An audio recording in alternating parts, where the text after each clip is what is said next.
आदमी को डरावना एहसास हुआ कि वो मंगल ग्रह पर 108 दिन बिता चुका है। वो अपने जीवित होने का संदेश पृथ्वी पर भेजने के लिए पूरी ताकत से खोज करता है और आखिरकार 1997 में मंगल पर छोड़े गए पाथफाइंडर को ढूंढ लेता है। अब 10 साल बीत चुके हैं और उसे यकीन नहीं कि पाथफाइंडर अब भी काम करेगा या नहीं, लेकिन पृथ्वी पर वापस जाने के लिए वो किसी भी जीवित रहने के मौके को नहीं छोड़ता। वो पाथफाइंडर को बिजली से जोड़ता है और सफलतापूर्वक 10 साल से बंद पड़ी मशीन को चालू कर देता है और सिग्नल रिसीवर को अपने सबसे करीबी स्पेस स्टेशन की ओर घुमाता है। जल्द ही पृथ्वी पर स्पेस सेंटर के कर्मचारियों को पाथफाइंडर के चालू होने का संकेत मिलता है और वे सीधे मंगल पर पाथफाइंडर के साथ सिंक कर सकते हैं। इसी समय मंगल पर मार्क भी देखता है कि पाथफाइंडर अपने आप चलने लगा है। हालांकि ये पुराना उपकरण 6.5 करोड़ किलोमीटर की दूरी पर है और उन्हें एक संदेश भेजने में 30 मिनट लगते हैं।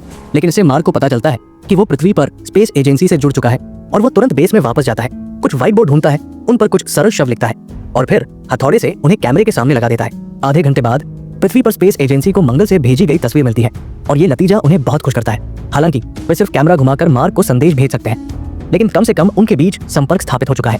उनके बीच संदेशों का आदान प्रदान करने के लिए मार्क ने 16 अंकीय प्रणाली का उपयोग करने का सोचा। उसने पाथफाइंडर के चारों ओर एक गोला बनाया और फिर हर एक निश्चित दूरी पर एक बोर्ड रखा जिसमें हर बोर्ड एक अक्षर को दर्शाता था। स्पेस एजेंसी में भी यही किया गया। इस तरह वे कैमरा घुमाकर संबंधित अक्षर की ओर इशारा कर सकते थे और मार्क उसे लिख लेता। सरल डिकोडिंग से वे उसके भेजे गए संदेश को समझ सकते थे, लेकिन इस प्रक्रिया में बहुत समय लगता था और वे सिर्फ एक वाक्य का आदान प्रदान कर पाए थे। लेकिन जल्द ही स्पेस एजेंसी के विशेषज्ञों को एक तरीका सूझा। उन्होंने कुछ दिनों में मार्क को पाथफाइंडर के कोड को बदलना सिखाया ताकि पाथफाइंडर का संचार रोवर से जुड़ सके। इस तरह स्पेस एजेंसी बिना किसी रुकावट के रोवर के जरिए मार्क से बात कर सकती थी। ये ग्रहों के बीच का संवाद स्पेस एजेंसी के सभी कर्मचारियों को आकर्षित करता है और मार्क के कारनामे उन्हें हैरान कर देते हैं। लेकिन उन्हें मार्क को यह बताना पड़ता है कि उसे मंगल पर अकेले 4 साल रहना होगा, तब जाकर वे मिशन फिर से शुरू कर सकते हैं और वह पृथ्वी पर वापस आ सकेगा। अच्छी बात यह है कि मार्क के पास पर्याप्त आलू है जिनसे वो 1 साल तक जीवित रह सकता है। जब स्पेस एजेंसी रॉकेट बना लेगी और उसे सामान भेज देगी तो वो 4 साल तक जीवित रह सकता है। लेकिन स्थिति उनकी सोच से अलग हो जाती है। उसी रात जब मार्क लैब में जाता है तो प्रेशर चैनल में खराबी आ जाती है। लैब कहीं से टूट जाती है जिससे अंदर और बाहर का दबाव अलग हो जाता है और आखिरकार लैब में भयंकर धमाका होता है। मार्क के हेलमेट में दरार आ जाती है और ऑक्सीजन तेजी से लीक होने लगती है। हालांकि वो टेप से हेलमेट की दरार को बंद कर देता है और अपनी जान बचा लेता है। लेकिन जब वो लैब में वापस जाता है तो पाता है कि पूरी लैब मंगल के वातावरण में खुल गई है और वहाँ बर्फ जम गई है। उगाए गए आलू भी ठंड से मर जाते हैं, जो उसकी एकमात्र जीवन रेखा को तोड़ देता है। उसे ये खबर स्पेस एजेंसी को बतानी पड़ती है। इस गंभीर स्थिति के सामने स्पेस एजेंसी को रॉकेट बनाने की गति बढ़ानी पड़ती है और सिर्फ 1 महीने में रॉकेट तैयार हो जाता है। लेकिन उनके पास समय कम है क्योंकि मार्क के पास सिर्फ 400 दिन का खाना बचा है।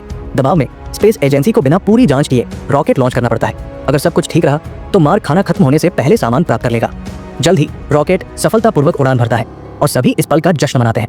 लेकिन ज्यादा देर नहीं बीतती कि कर्मचारियों को रॉकेट में असामान्य कंपन दिखाई देता है और जब तक वे समझ पाते हैं हवा में उड़ता रॉकेट फट जाता है।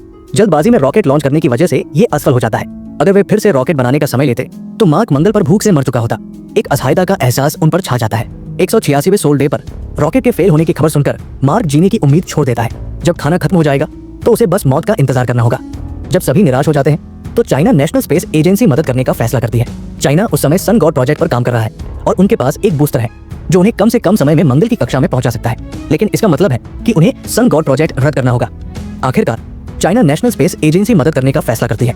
वैज्ञानिकों के गणना के बाद उन्हें एक बेहतर तरीका मिलता है। वे चाइना के बूस्टर का उपयोग करके सामान और ईंधन को वापस आ रहे हर्मीस को भेज सकते हैं और फिर हर्मीस मंगल की ओर वापस मुड़ सकता है। जब हर्मीस मंगल की कक्षा में पहुंचेगा तो मार्क मंगल पर मौजूद फ्लाइट व्हीकल से अंतरिक्ष में उड़ान भर सकता है और हर्मीस के साथ डॉक कर सकता है। फिर वे ये योजना हर्मीस के चालक दल को बताते हैं। मार्क के जीवित होने की खबर सुनकर चालक दल को अपराध बोध होता है क्योंकि वे मानते हैं कि उन्होंने मार्क को मंगल पर छोड़ दिया था। अब उन्हें मंगल पर वापस जाकर मार्क को लाना है, भले ही इस प्रक्रिया में उनकी जान जाने का खतरा हो। चाइना की मदद से वे सफलतापूर्वक रॉकेट लॉन्च करते हैं। जल्द ही रॉकेट आसमान में उड़ता है और कोई दुर्घटना नहीं होती। वो अंतरिक्ष में हर्मीस के साथ डॉक करता है। ये प्रक्रिया बहुत सफल रहती है। 401वें सोल डे पर खाना बचाने की वजह से मार्क बहुत पतला हो चुका है। हर्मीस को मंगल की कक्षा में पहुंचने में अभी 100 दिन लगेंगे और मंगल पर मौजूद फ्लाइट व्हीकल मार्क से 60 दिन की दूरी पर है। इस दिन वो बेस छोड़ देता है। मार्क अपने साथ सफर के लिए जरूरी सभी चीजें ले जाता है। जब रोवर की बैटरी खत्म हो जाती है तो वो रुककर उसे चार्ज करता है, लेकिन इसमें 13 घंटे लगते हैं। इस दौरान वो मंगल पर मौजूद कई अनदेखे पहाड़ों को घूमता है। 524वें सोल डे पर मार्क आखिरकार एरेस 4 के लैंडिंग साइट पर पहुंच जाता है।